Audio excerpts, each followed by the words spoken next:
اس میں حقدار ہیں اس کے ارد گرد میں جو ضرورت مند لوگ ہیں، اور جن کی لیے جن کا ہمارے مال میں جن کا اللہ سبحانہ وتعالیٰ نے حصہ رکھا ہے، تو جب ہم دیں تو یہ سوچ کے نہ دیں کہ ہم کوئی احسان کر رہے ہیں یا ہم اپنا حق اس کو دے رہے ہیں. ہم اپنا حق نہیں دے رہے ہیں، ہم نے اپنا حق استعمال کر لیا. ہمارے رزق میں جو اس کا حق ہے وہ ہم اس کو دے رہے ہیں، اور اگر ہم اس کا حق اس کو نہیں دے رہے ہیں تو ہم نے اپنے رزق کو جو کہ طاہر ہے، طیب ہے، کیونکہ اللہ نے ہمیں عطا کیا ہے، تو ہم نے اپنے اس رزق کو نجس کر لیا.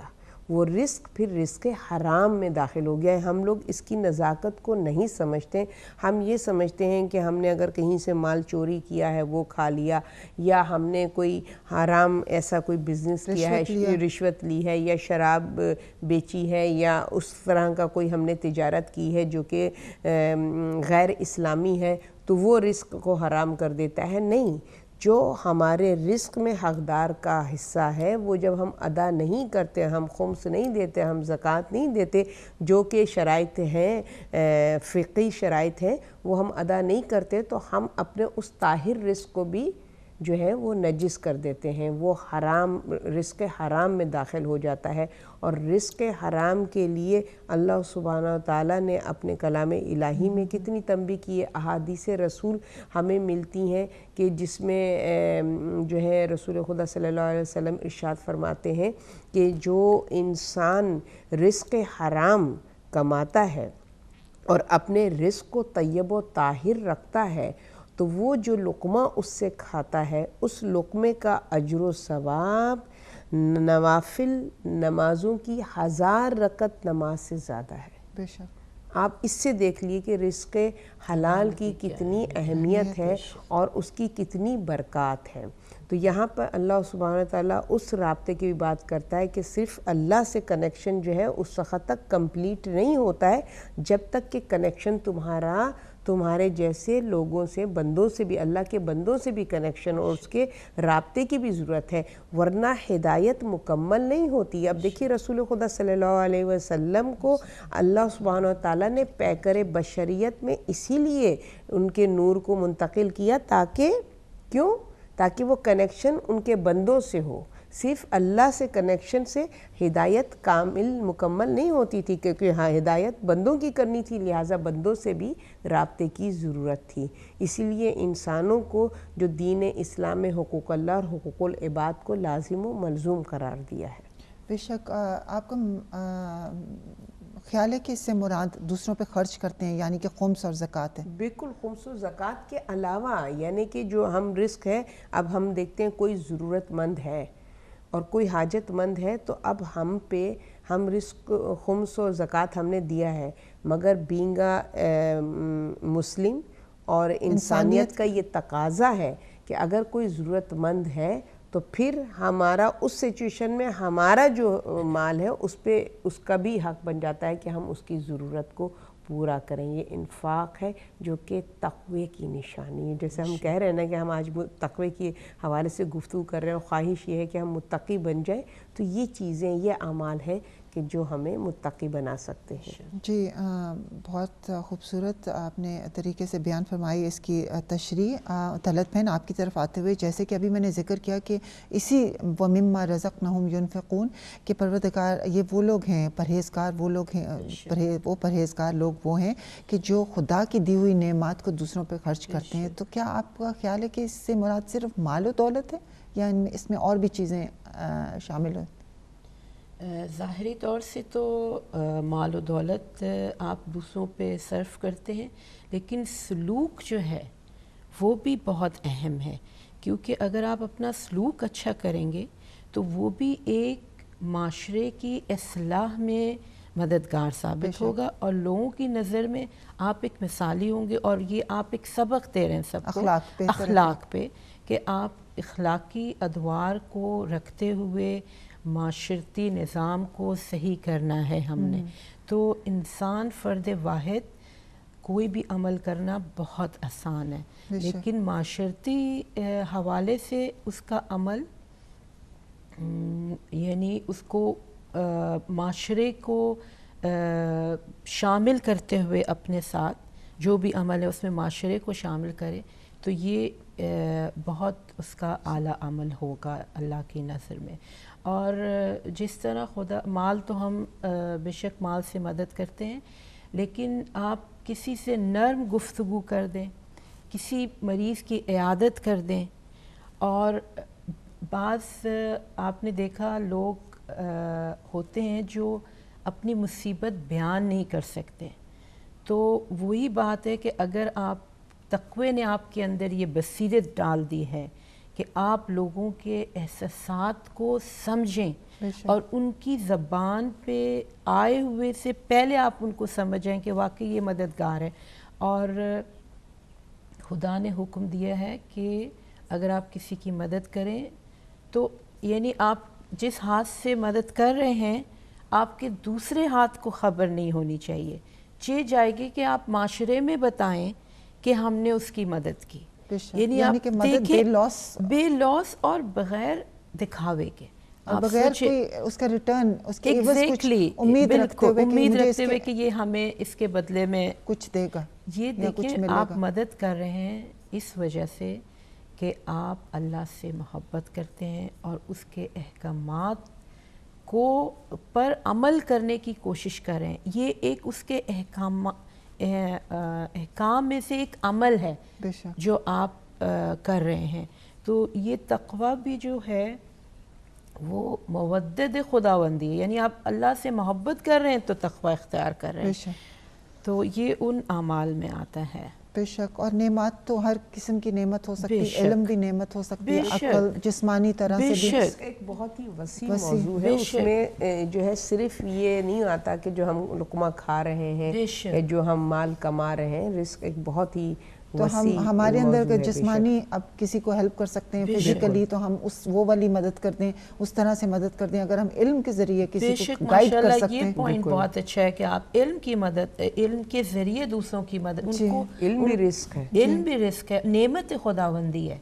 جو بھی آپ خدا نے آپ کو نعمات دی اس میں دوسروں کا حصہ سمجھیں اور اس کو بے لوث طریقے سے ادا کریں تو یہ یقیناً عبادت ہے. بے شک.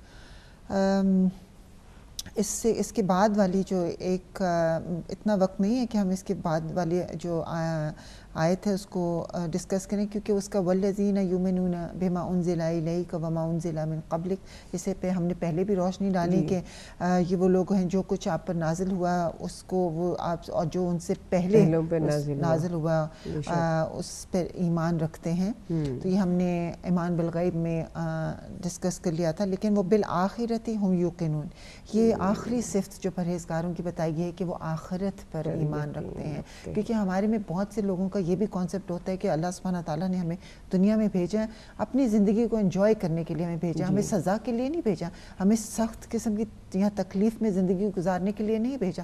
جب آخرت میں ان سے کہیں کہ ایک آخرت بھی ہے، وہاں جا کے تمہیں حساب کتاب دینا ہوگا، جب وہاں جائیں گے تو ہم دیکھے جائے گا. ہمیں پتہ بھی نہیں ہے کہ وہ آخرت ہے کہ نہیں. کچھ لوگوں کا، بہت سوں کا نہیں ہے، لیکن کوئی ایسا تو میں چاہوں گی کہ اگر آپ اس کی بھی وضاحت فرما دیں تاکہ وہ ایک کانسیپٹ اگر کسی کے اندر یہ خیال بھی آیا تو وہ بھی کلیئر ہو جائے. جی بے شک نبیلہ بہن، میں سمجھتی ہوں کہ جتنا بھی اللہ سبحانہ و تعالیٰ کا شکر ادا کیا جائے وہ کم ہے کہ اس نے ہمیں آخرت سے بھی آگاہ کیا ہے. اور یہ اس کا آخرت سے آگاہ کرنا ہمارے لیے اس کی نظر کرم ہے کہ جو ہمارے ان ارادوں کو کہ جو نافرمانی کی طرف ہمارے قدم جاتے ہیں اس سے روکتی ہے. کہ جب ہمیں آخرت کا، روز قیامت کا خیال آتا ہے تو پھر ہمیں وہ ڈے آف ججمنٹ یاد آتا ہے کہ جس میں اللہ سبحانہ تعالیٰ نے اپنے کلام الہی کی ابتدائی سورہ میں، سورہ الحم میں جو سورہ افتتاح بھی ہے، جس میں اللہ سبحانہ تعالیٰ جب اپنی رحمانیت کا ذکر کرا کہ بسم اللہ الرحمن الرحیم الحمدللہ رب العالمین الرحمن الرحیم مالک یوم الدین، تو وہاں پہ اس نے رحمان اور رحیم کی صفت کو پہلے بیان کیا ہے کہ بے شک اس نے نعمتیں عطا کی ہیں، وہ رحمان بھی ہے اور وہ رحیم بھی ہے. اور رحیم یعنی کہ وہ مغفرت بھی کرے گا. جو ہم نافرمانیاں کریں گے اس کی مغفرت بھی کرے گا، مگر اس کے ساتھ پھر کیا کہہ رہا ہے؟ مالک یوم دین. یہ نہ سمجھو کہ میں رحمان ہوں اور میں رحیم ہوں، میں مغفرت کر دوں گا بس، تمہیں جو ہے وہ زیادہ وہ پریشان ہونے کی ضرورت نہیں ہے. مالک یوم دین اسی لیے کہا گیا ہے کیونکہ جیسے کہ ابھی آپ نے بھی اس طرف اشارہ کیا ہے کہ ہم لوگوں میں تو یہ ہے نا کہ ہم جب کوئی بھی بات کرتے ہیں، کوئی بھی عمل کرتے ہیں تو ہم فوراً کہہ دیتے ہیں کہ جیسے غیبت کر دی، توبہ توبہ اللہ معاف کرے، اللہ غفور رحیم ہے، معاف کر دے گا. ہمارے ہر گناہ پر ہم اس طریقے سے پردہ ڈال دیتے ہیں، اللہ غفور رحیم ہے، معاف کر دے گا. تو جب ایسی سوچ رکھنے والے بھول جاتے ہیں کہ جہاں وہ غفور الرحیم ہے، مالک یوم دین بھی ہے، اس دن کا مالک ہے، اس دن کا مالک ہے، ڈے آف ججمنٹ کا مالک ہے، حساب و کتاب کا مالک ہے، جہاں ہمارا اعمال نامہ ہمارے ہاتھ میں ہوگا اور ہمارے اعضاء و جوارح ہمارے اگینسٹ وٹنس ہوں گے.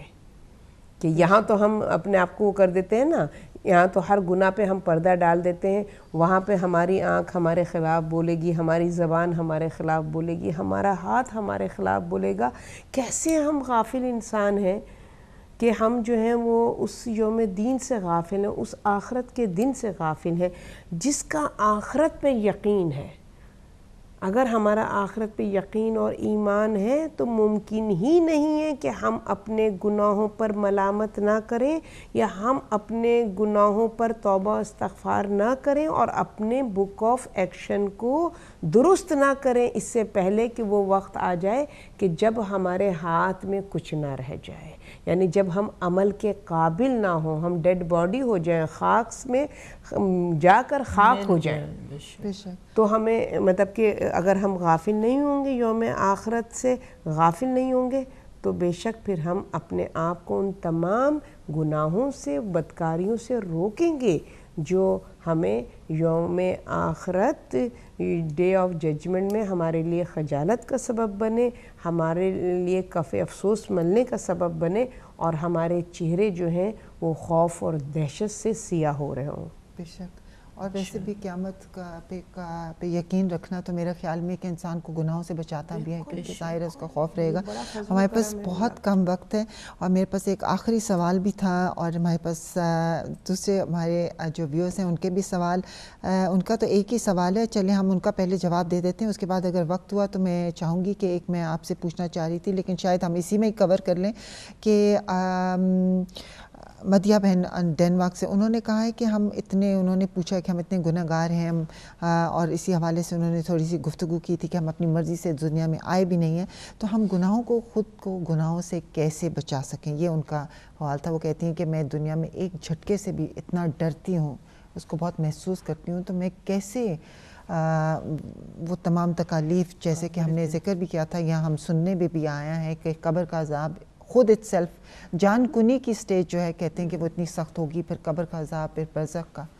تو جی بالکل بجا فرمایا کہ جہاں تک میں بھی ان کے سوال کو سمجھی تھی کہ انسان کو اللہ سبحانہ و تعالیٰ نے مٹی سے پیدا کیا اور اس کے اندر خاصیت رکھی ہے کہ وہ جو ہے وہ شر پسندی کی طرف زیادہ وہ اس کا جھکاؤ ہوتا ہے اور انبیاء و مرسلین سے بھی ترک اولا ہوا ہے. تو ہماری کیا حیثیت ہے؟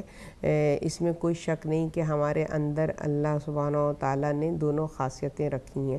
ہمیں یہ نہیں بھولنا چاہیے کہ صرف فجور ہمارے اندر نہیں ہے، اللہ نے تقوی کی بھی صلاحیت رکھی ہے.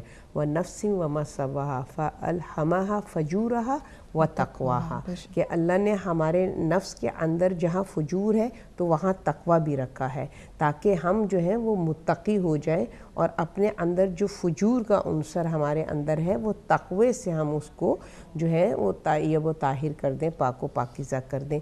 اسی لیے اللہ سبحانہ تعالیٰ جانتا تھا کہ ہم جو ہیں وہ ہمارے اندر چونکہ فجور ہے اور ہم خطا کر سکتے ہیں، ہم خطا کار بھی ہیں، ہم خطا کر بھی سکتے ہیں، اس لیے اس نے سلسلہ ہدایت کو ہمارے لیے جو ہے وہ بھیجا اور ہادی و مرسلین آئے اور انہوں نے ہماری رہنمائی کی ہے، ہدایت کی ہے. بے شک ہم اپنی مرضی سے نہیں آئی ہیں، حکم رب ہے اور اس نے ہمیں یہاں بھیجا ایک مقصد کے لیے بھیجا. یہ ایکسکیوز نہیں ہے کہ ہم اپنی مرضی سے نہیں آئے ہیں تو ہم ظاہر ہے کہ ہم جس طریقے سے آزاد زندگی گزارے, نہیں, اس نے ایک مقصد کے تحت ہم کو بھیجا. ہم نے ابتدا میں بھی کہا بغیر ریزن کے اس نے ہمیں کریٹ نہیں کیا, اس کا ریزن ہے اور ہمیں اس کی طرف پلٹ کر بھی جانا ہے. اور اس نے جو بھی ہمارے اندر ہمارے خمیر میں ہمارے اندر جو بھی خامیاں بھی ساتھ ساتھ جو ہے ان کے لیے اس نے ایک گائیڈ لائن دی ہے, ہمارے لیے رہبر و ہادی بھیجیں کہ کس طریقے سے ہم اپنے ان عنصر کو, ان فجور کو ہم کس طریقے سے اپنے ختم کر سکتے ہیں اور تقوی کی طرف ہم جا سکتے ہیں. اور جیسے کہ ہم سب انسان خطا کا پتلا ہیں, اس میں کوئی شک نہیں ہے کہ متقی ہونا کوئی سہل اور آسان کام نہیں ہے. اس کے لیے پھر اللہ سبحانہ و تعالیٰ نے در توبہ ہمارے لیے, یہ اس کی کتنی بڑی نوازش ہے کہ جہاں ہمارے نفس میں فجور رکھا وہاں در توبہ بھی رکھا ہے. اگر در توبہ نہ رکھتا تو پھر ہم اللہ سے کہتے کہ بھئی اب ہم کیا کر رہے ہیں کہ ہم نے تو گناہ کیے ہیں, مگر اس نے در توبہ اسی لیے رکھا ہے تاکہ تم اپنے فجور کی اپنے اندر صلاحیت پیدا کرو کہ یہ گناہ ہے, یعنی گناہ کی معرفت ہو جائے گی, خود بخود تو تم اپنے آپ کو اس گناہ سے روکو گے. اور اگر شیطان کے شر میں آ کر, اس کے انفلوئنس میں آ کر تم نے گناہ کر بھی لیا تو آدم کی مثال تمہارے سامنے موجود ہے کہ ان کو کس طریقے سے ہم نے توبہ کر کے ان کی اس طرح کے اولاد کو ان کو ہم نے بخش دیا ہے. تو در توبہ ہمارے لیے اللہ تعالیٰ کی ایک بہت بڑی در رحمت ہے. اپنا محاسبہ ہر وقت کرتے رہیں تاکہ ہمیں یاد رہے کہ ہم نے کوئی بھی غلطی کی ہے تو فوراً اس کو پک کر لیں. بالکل بالکل, اس کے لیے گناہ کی معرفت ہونا ضروری ہے کہ ہمیں معلوم ہونا چاہیے گناہ کیا ہے. ہم نے اپنے پروگرام میں گناہ کبیرہ کے موضوع پہ ایک طویل ہم نے پروگرام کیے تھے, یہاں پہ ایپیسوڈز کیے تھے کہ جس میں ہم نے تمام گناہ کبیرہ کے حوالے سے لوگوں کو مطلب کہ بیدار کیا تھا اور ان کے اندر یہ اویئرنیس پیدا کی تھی کہ ہمیں ان گناہوں کو پہچاننا چاہیے اور ان سے اپنے آپ کو بچانا چاہیے. بے شک, بہت شکریہ محترمہ فرح صاحب آپ کا بھی, اور محترمہ طلعت حسن آپ کا بھی بہت بہت شکریہ. آج بہت ہی بہترین انداز میں آپ نے اس ٹاپک پہ روشنی ڈالی, اور دعا کرتے ہیں کہ پروردگار ہمیں توفیق دے کہ جو کچھ ہم نے ڈسکس کیا ہے, جو کچھ سنا ہے, اس پہ ہمیں ہمارے اولاد کو توفیق دے کہ گھر والوں کو سب کو کہ ہم اس پہ عمل کر سکیں. اور ناظرین, بس ہم نے سن لیا کہ متقی, اب ہم ظاہر ہے کہ میں پوچھنا بھی چاہ رہی تھی محترمہ فرح صاحبہ سے, لیکن میرے پاس ٹائم نہیں ہے کہ شاید ہم اگلے پروگرام میں اس کو ایک پوائنٹ کو ڈسکس کریں کہ متقی کی کیا نشانیاں ہوتی ہیں. تو لیکن چونکہ وقت بالکل اختتام پر پہنچ گیا ہے اور مجھے بار بار کال آ رہی ہے کہ مجھے ختم کرنا ہے پروگرام, تو بس میں اتنا ہی کہوں گی کہ آج کے اگر ہم پوائنٹس کو مد نظر رکھتے ہوئے کہ اگر ہم علم الغیب پہ یقین رکھیں اور نماز کو قائم کریں, میں سمجھتی ہوں نماز کو قائم ہم کر لیں تو ہم بہت سی جو چیزیں برائیاں ہیں ان سے بچ جائیں گے, اور ہمارے اندر بہت سی اچھائیاں جو ہیں وہ پیدا ہوں گی, اور ہم پرہیزگار بن جائیں گے. اور اس کے ساتھ ساتھ دوسروں کی خدا کو یاد کرتے ہیں تو خدا نے جو نعمات دی ہیں اس کے نعمات کو اپنے تک نہ رکھیں, اس میں دوسروں کا بھی حصہ ہے, اس کو دوسروں پہ بھی خرچ کرنا سیکھیں, دوسروں کے ساتھ شیئر کرنا سیکھیں, اور دوسروں کی بے لوث مدد کرنا سیکھیں. یہ نہیں کہ ہم کوئی عوض کے تحت اس سے مدد کر رہے ہیں. اور لاسٹ پوائنٹ جو تھا کہ قیامت پہ, آخرت پہ یقین ہمارا ہونا چاہیے, کیونکہ اگر ہم آخرت پہ یقین رکھیں گے تو ہمیں یہ گناہوں سے بچائے گا, اور جب ہم گناہوں سے بچیں گے تو ہمارے اندر خود ہی تقویٰ پیدا ہوگا. بس ناظرین, اس کے ساتھ ہی ہم دعا کرتے ہیں کہ پروردگار ہمارے وقت کے امام کے ظہور میں تعجیل فرمائے اور ہمارا شمار ان کے انصار و مددگاروں میں ہو جائے. اور یہ بھی ناظرین ہماری سب سے دعاؤں میں پہلی دعا ہونی چاہیے کہ ہم امام وقت کے ظہور کی جو دعا ہے وہ اس کو دعا کو مد نظر سب دعاؤں سے پہلی دعا یہ ہمیں رکھنی چاہیے. اور بس ناظرین, اس کے ساتھ ہی آپ سے اجازت چاہتے ہیں. نیکسٹ ویک انشاءاللہ پھر آپ کی خدمت میں حاضر ہوں گے. اپنا خیال رکھیے گا, ہمیں دعاؤں میں ضرور یاد رکھیے گا. السلام علیکم ورحمۃ اللہ وبرکاتہ.